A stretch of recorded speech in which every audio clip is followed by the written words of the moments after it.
बिस्मिल्लाहिर्रहमानिर्रहीम। अस्सलाम वालेकुम। कैसे आप सब? दुआ है, उम्मीद है कि आप सब खैरियत से होंगे। अल्लाह ताला आप सबको अपनी ज़ुबान में रखे, खुश खुरमा आबाद रखे। आज मैं आपके साथ बहुत मज़े के इवनिंग स्नैक्स कह लें या शाम के टाइम सुबह के नाश्ते के लिए ये मीठी टिक्कियों की रेसिपी शेयर कर रही हूँ। कैसे बनी है, आप भी बनाते होंगे। मेरा क्या तरीका है, मैं किस तरीके से बना रही हूँ और मैंने कौन सा आटा इसमें यूज़ किया है, वैसे आपको पता चल गया होगा। तो चलिए चल के रेसिपी देखिए, और अगर रेसिपी पसंद आए तो लाइक कीजिएगा और चैनल को सब्सक्राइब कीजिएगा। तो चलिए चल के रेसिपी देखिए और मैं इनकी साइड चेंज करूँ। तो यहाँ पर मेरे पास मकई का आटा है, ये मेरे पास 1 किलो के करीब आटा है। तो ये हमारे इलाके में ये सफ़ेद मकई का आटा आता है। पीला वाला मैंने इसके जो मैं टिक्कियाँ बनाने लगी हूँ इसके लिए पीला आटा नहीं मैं यूज़ करूँगी। अगर आपके पास पीला आटा है तो आप वो यूज़ कर सकते हैं। आटे को गूंदने के लिए मैं 1 कप दूध इसमें डालूंगी। क्योंकि ये मीठी टिक्कियाँ बन रही हैं तो आधा कप इसमें मैं चीनी डाल लगी हूँ, और इसको इतना पकाना है कि बस चीनी की पिघल जाए। इसको बहुत ज़्यादा शीरा वीरा नहीं बनाना। और साथ में ये 2 अदद अंडे जब गूंदूंगी तब आपको फिर मैं शेयर करूँगी आपके साथ। चूल्हे को मैं दूध को मैंने चूल्हे पे रख लिया है और इसमें चीनी डाल के इसको बस इतना गर्म करना है कि ये चीनी इसमें पिघल जाए। ठीक है, फिर अगला स्टेप क्या करना है आपसे शेयर करती हूँ। ये 2 अदद जो अंडे मैंने लिए हैं, अब इसमें 3 से 4 भी जा सकते हैं। अब ये आपकी मर्जी है आपने इसमें कितना अंडे डालने हैं, लेकिन 2 बहुत रहेंगे। और चीनी भी आपने हस्बे जायका डालनी है। ये 2 अदद अंडे इसमें चले गए। अब अंडों को थोड़ा सा इसमें मैं मिक्स कर दूं।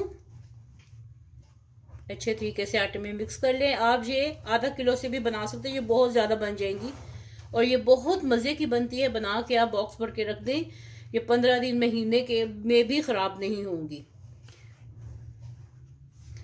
इसमें ये सारा मिक्स हो गया।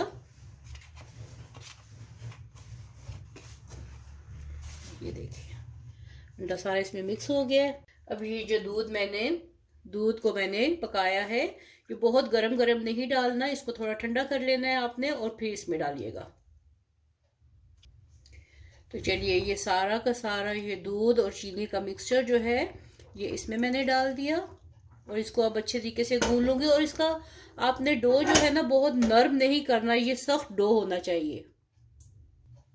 और साथ में ज़रूरत पड़े तो थोड़ा थोड़ा पानी उसी सॉसपैन के साथ मैं इसमें डाल रही हूँ कि ये बाइंड हो जाए। ज़रूरत के तहत आप इसमें दूध के साथ पानी भी मिला सकते हैं। ठीक है, तो चलिए मैं इसकी अच्छी तरीके से गूंद लूँ, डो बना लूँ, फिर आपसे अगला स्टेप शेयर करती हूँ। यहाँ पे देखिए आटा गूंद चुका है और इसको ऐसे ही गूंदना है कि बस ये बाइंड हो जाए। ठीक है, ये देखिए ये बाइंड हो गया और काफ़ी सख्त है। तो चलें अब इसकी टिक्कियाँ बनाते हैं। पर फ्राइंग पैन में मैंने ज़्यादा सा घी डाल लिया है। इसको शैलो फ्राई करना है, बहुत ज़्यादा घी नहीं हो, बहुत कम भी नहीं हो।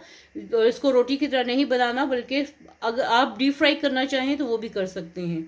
यहाँ पे मैंने बेलना ले लिया है। फ्राइंग पैन में मैंने घी डाला है। यहाँ पे मैं थोड़ा सा ऑयल डालूंगी और सरफेस को सारा ऑयली कर लूंगी। यहाँ पे इसको सारा इस तरीके से ऑयल लगा लें ताकि आटा बेलने में आपको प्रॉब्लम ना हो। ये सारा इसको मैंने ग्रीस कर लिया है।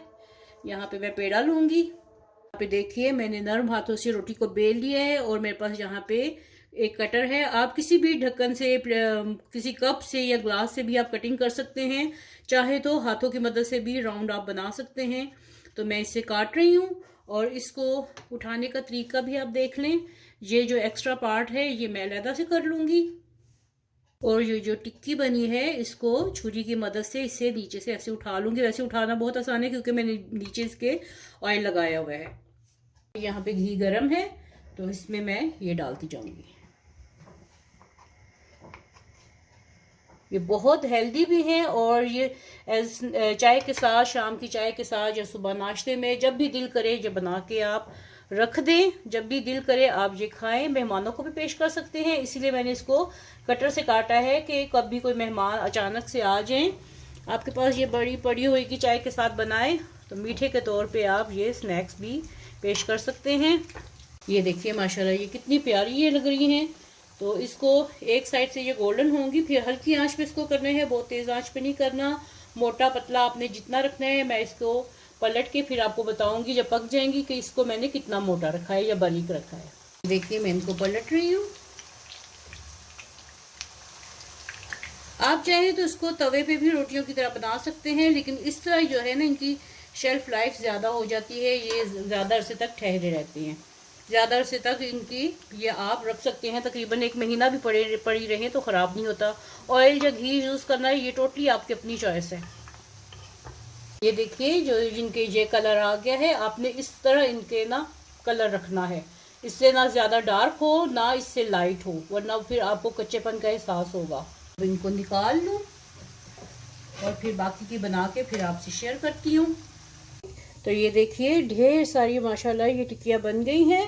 कैसी लगी आपको आज की मेरी रेसिपी ज़रूर बताएं। ये माशाल्लाह बहुत ही मज़े की बनी है, घर वालों ने सबने चखी है, बहुत मज़े की। जैसे जैसे ये पड़ी रहेगी ना गरम गरम में वो मज़ा नहीं आता जो थोड़ी देर के लिए पड़ी रहे, इसकी हीट निकल जाए उसके बाद जो मज़ा आता है, दूसरे दिन इसका टेस्ट ज़्यादा आएगा। तो ज़रूर बनाइए और ख़ुद भी खाएं, घर वालों को भी खिलाएं, खूब दाद वसूल करें। ये दूसरे तरीके से भी बनती है, लेकिन मकई के आटे की बहुत मज़े के ये बनते हैं। तो चलिए मिलते हैं ऐसी ही एक नई मज़ेदार सी इस विंटर स्पेशल रेसिपी के साथ। अपने घर वालों का बहुत ख्याल रखिएगा। अल्लाह हाफिज़।